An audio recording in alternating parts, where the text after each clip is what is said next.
বাঘ, শিয়াল, বানর আর ইঁদুর এই চার বন্ধুতে রয়েছে মধুর সম্পর্ক।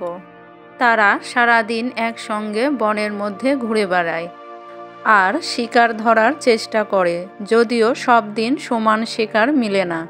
তারপরও ছোট হোক বড় হোক শিকার করে তারা সবাই মিলে ভাগ করে খায়। শিকারের ক্ষেত্রে প্রত্যেকের নির্দিষ্ট দায়িত্ব রয়েছে, সবার জন্য ভাগ সবসময় সমান হয়।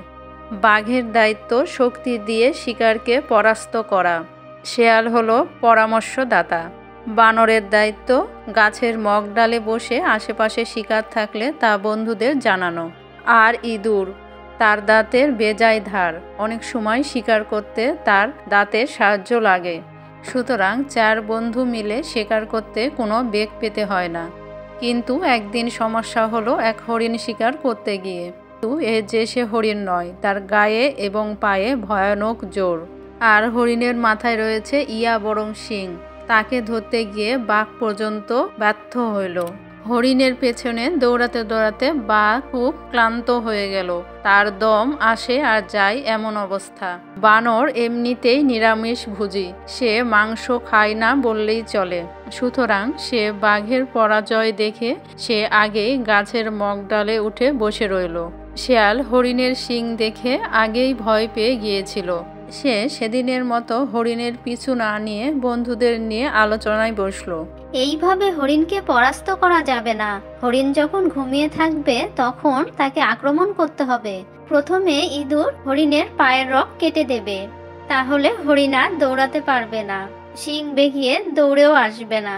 আর বাঘ গিয়ে হরিণের ঘাড় মটকিয়ে দিলেই কেল্লা ফতে। পরিকল্পনাটা সবার পছন্দ হলো, কিন্তু হরিণ কখন ঘুমাবে বা কোথায় ঘুমাবে এটা জানাবে কে? শেয়াল এই দায়িত্বটা বানরের উপর দিল। বানর গাছের উপর থেকে হরিণকে লক্ষ্য রাখবে। সব শুনে বাঘ বলল, ঠিক আছে, তাই হোক। ইঁদুর বলল, হ্যাঁ হ্যাঁ তাই হোক। পরের দিন পরিকল্পনা অনুযায়ী ইঁদুর যখন ঘুমন্ত হরিণের পায়ের রগ কেটে দিল, তখন কাছাকাছি ঝোপের আড়াল থেকে বাঘ হুঙ্কার দিয়ে বেরিয়ে এসে আহত হরিণের উপর ঝাঁপিয়ে পড়ল। বেচারা হরিণ মৃত্যুর আগে লড়াই করার সময়টুকুও পেল না। এবার বন্ধুদের আনন্দ দেখে কে? শিয়াল আনন্দে নাচতে নাচতে বলল, এই শিকারের জন্য আমরা অনেক পরিশ্রম করেছি। এইবার তোমরা সবাই ভালো করে হাত মুখ ধুয়ে এসো, আমি ততক্ষণ এটাকে পাহারা দিচ্ছি। তোমরা ফিরে এলে সবাই একসঙ্গে মজা করে আজ হরিণের মাংস খাবো। সবাই হাত মুখ ধোয়ার জন্য চলে গেলে শিয়াল কখনো ঘাড় উঁচু করে কখনো মাথা উঁচু করে এদিক ওদিক তাকিয়ে পাহারা দিতে লাগলো। ভাবটা এমন করছে যেন সে দায়িত্ব পালনে কোনো ত্রুটি করছে না। একটু পর বাঘ হাত মুখ ধুয়ে আসতেই দেখলো শিয়াল মুখ ভার করে রেখেছে। বন্ধু শিয়াল, কি হয়েছে? আজ কেমন আনন্দের দিনে তোমার মুখ ভার কেন? শিয়াল দীর্ঘ শ্বাস ফেলে বলল, সে কথা শুনে তুমি আর কি করবে বন্ধু? তারপরও তুমি বলো। বাদ দাও সে কথা, তুমি হরিণের মাংস খাও, আমি যাই। বাঘ আশ্চর্য হয়ে বলল, কেন? শিয়াল এবার কাঁদেই ফেলল আর কাঁদতে কাঁদতে বলল, সেদিনের পিচ্ছিদুর বলে কিনা এই হরিণ শিকারে তোমার কোনো অবদানই নেই। এ কথা শোনার পর মনটা এত খারাপ হয়ে গেল, এই হরিণের মাংস আমার আর ছুঁয়ে দেখতেও ইচ্ছা করছে না। পাজি ইঁদুর তোমার কি বদনামটাই না করলো। এ কথা শুনে বাঘ খুব রেগে গেল আর হুঙ্কার দিয়ে বলল, এত বড় কথা? তুমি দাঁড়াও, আমি এখনই 10টা হরিণ শিকার করে আনছি, তারপর আমরা ওই হরিণগুলোর মাংস খাবো। এ কথা বলে বাঘ চলে যেতেই সেখানে ইঁদুর এসে উপস্থিত। ইঁদুরকে দেখে শিয়াল ব্যস্ত হয়ে তার কাছে এগিয়ে এসে বলল, ভাই ইঁদুর, তুমি বাঘকে কি বলেছো?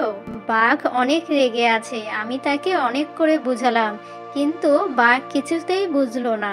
তার সামনে পড়লে আজ আর তোমার রক্ষা নেই। সব শুনিয়ে ইঁদুর এত ভয় পেল যে সে লেজ গুটিয়ে এক দৌড়ে গর্তের ভেতর চলে গেল। ইঁদুর গর্তে লুকানোর পর বানর এলো। বানরকে দেখে শিয়াল বলল, বন্ধু, খবর খুব খারাপ। বাঘ এইমাত্র তোমাকে খুঁজতে বের হলো। বাঘ বলল আজ নাকি তার হরিণ খেতে ভালো লাগছে না, আজ নাকি সে বানরের মাংস খাবে। বন্ধু হয়ে কেউ বন্ধুর মাংস খায়? ছি ছি ছি। আমি বাঘকে কত করে বোঝালাম, কিন্তু আমার কথা কিছুতেই শুনলো না। সময় থাকতে তাড়াতাড়ি পালাও বন্ধু। এই কথা শুনে বানর এত ভয় পেল যে এক লাফে গাছের ডালে উঠে পালিয়ে গেল। এভাবে একে একে সবাই চলে যেতেই শিয়াল হরিণের মাংস আরাম করে বসে খেতে লাগলো। সে একবার মাংসে কামড় দেয় আর হো হো করে হেসে ওঠে। চতুর শিয়ালের আনন্দ আর ধরে না।